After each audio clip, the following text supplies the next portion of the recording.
Verse 34. I want to read from here so we can listen to cap of what our sister has said. Be careful. Somebody say be careful. Be careful. Christians are never careful today. Say be careful or your hearts will be weighed down with dissipation, drunkenness, and anxieties of life. Jesus, these are Jesus' final word. He said you have to be very careful. After he has spoken so much about the end time, he said this is the conclusion. For you, my children, be very, very careful. He said if you're not careful, your heart will be weighed down. That means for your heart not to be weighed down, you have to be conscious of it. You have to say to yourself, I will not allow my heart to be weighed down. Unless you fight against it, your heart will be weighed down.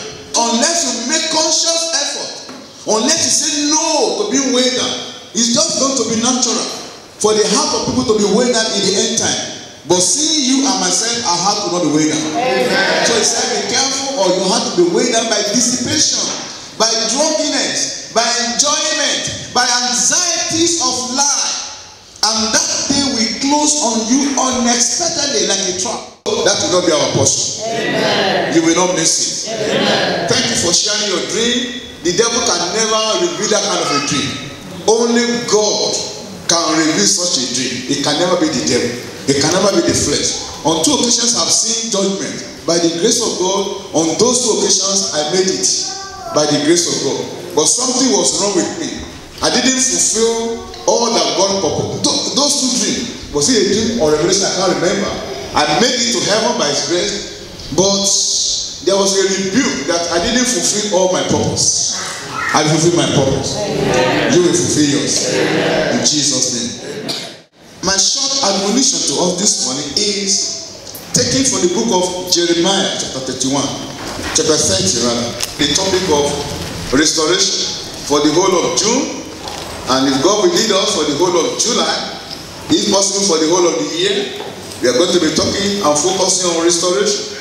As a matter of fact, the whole Bible, from Genesis to Revelation, is on restoration. The central theme of the Bible is salvation, soteriology, salvation, redemption, restoration. That's the whole central theme of the Bible. In Jeremiah 30, from verse 17 to 18. Now, I'm reading from the screen too. This is what God is saying. Oh, what's the first word there? Come on, what's the first word you read? Let me ask you a question about birth. If all the news have been so bad, Bad news, and all of a sudden you come to a birth. What does that give you? Hope. Why? Because that birth changes everything. Birth is an introduction of a contrast in the situation. Whenever you see birth, if you have been hearing bad news, all of a sudden you see birth, you should be jumping for joy before you even read the next statement. But if you have been hearing good news, and all of a sudden you come across a birth, you should be very careful. So there have been very bad news for Israel, very bad news for the church, very bad news for individual and the church. And God introduces both. Then we shall be rejoicing. Hallelujah. Amen. This is what the Lord is saying. But I will restore you to health. Who said more there? Receive your own healing. Receive your health. I love that because he says, please, brethren, look up, look up. If there's anything that should give you joy, it is God's word. More than your money, more than your possession, your greatest source of joy as a Christian is God's word. Because it stands forever. There is nothing we have here on earth that stands forever. Health is not even guaranteed that if you are healthy today, there is no guarantee somebody will be healthy tomorrow. The fact that somebody is wealthy today is not a guarantee that he will keep on being wealthy. No condition is permanent. But God's word is permanent. Hallelujah.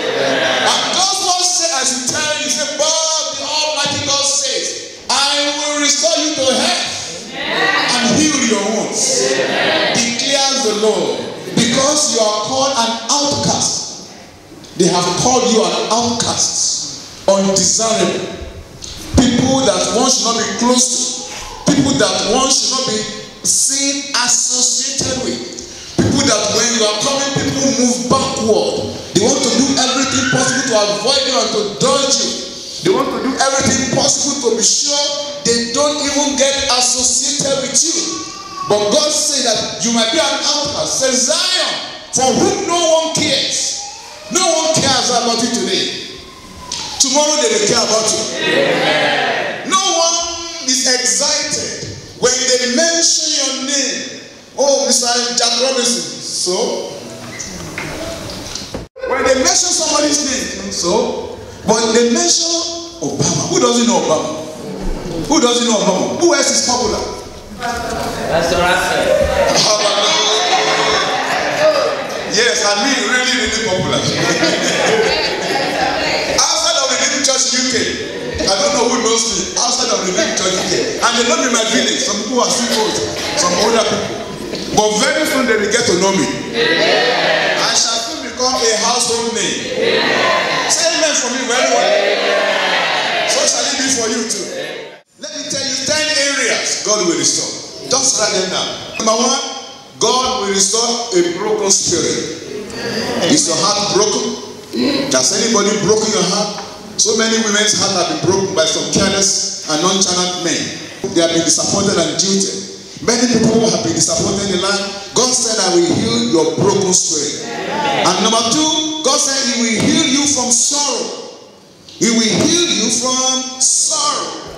When sorrow comes in, we become weak. We become incapacitated. God said, I will heal you from sorrow. Number 3, God said, I will heal you from unfulfilled dream and aspiration. Many of us have settled for the least because we have tried and struggled, and because we have not been able to accomplish our purpose and desired purpose. What do?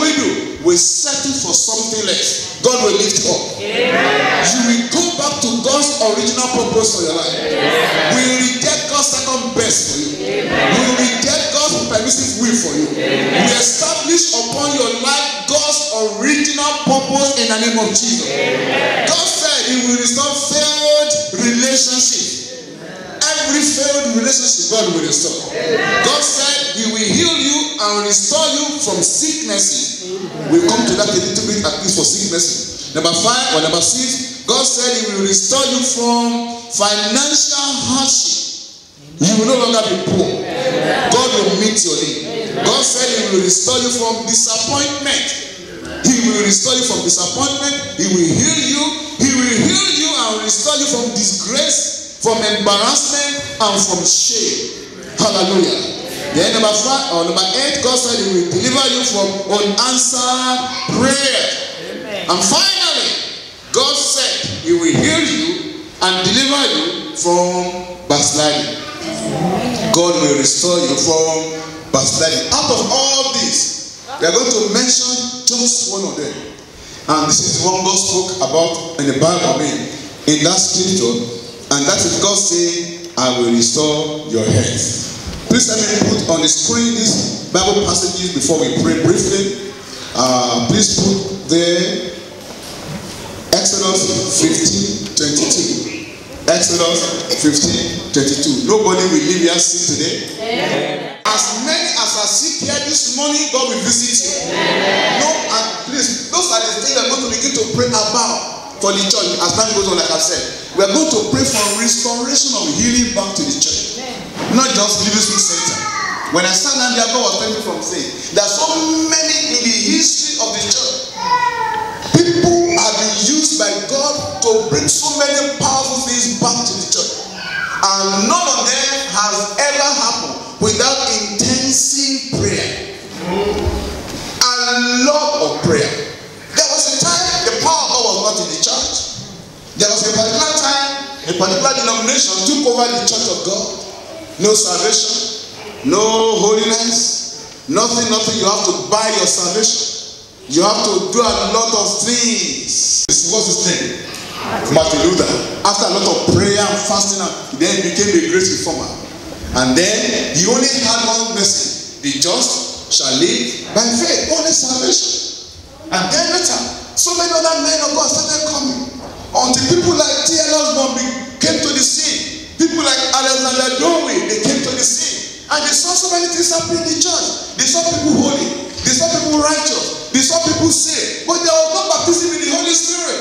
There was no speaking in tongues. And then they began to study the Bible and they discovered, hold on, in the Acts of the Apostles, people were not just only saved. They were also baptized in the Holy Spirit.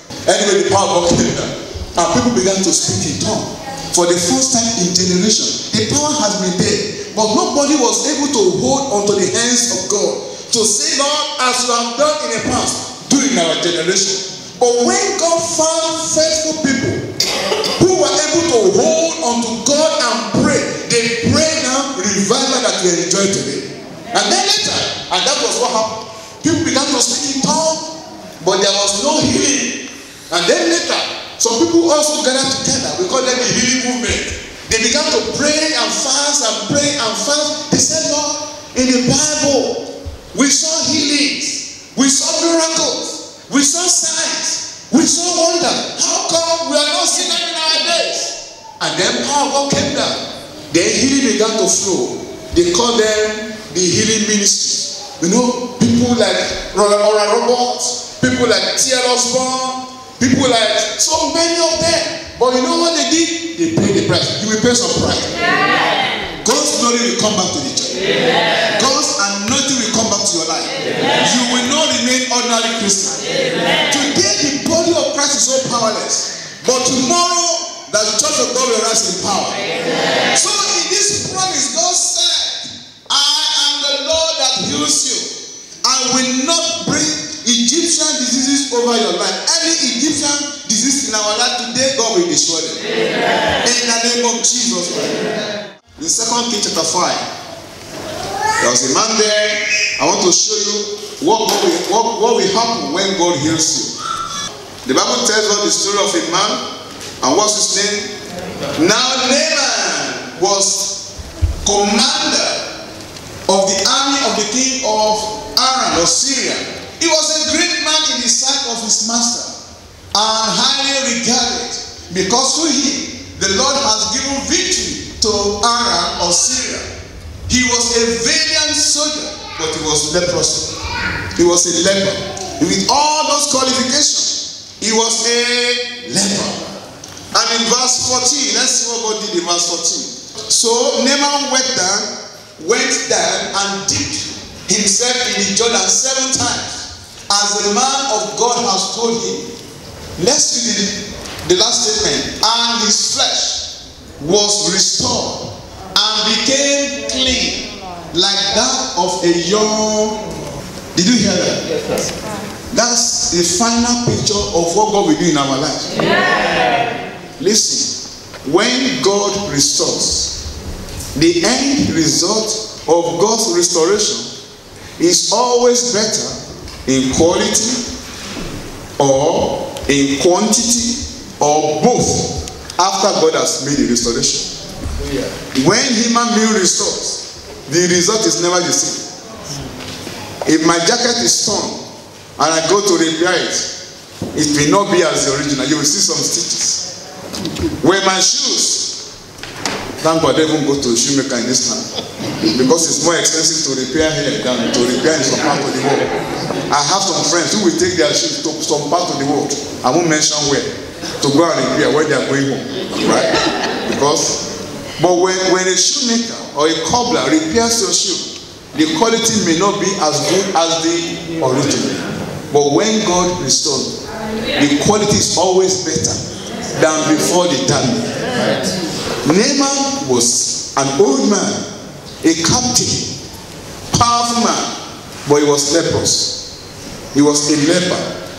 And then, through some process, God healed him. When God healed him, he didn't just go back to his original. How do you think Naaman will be to be a captain of an army?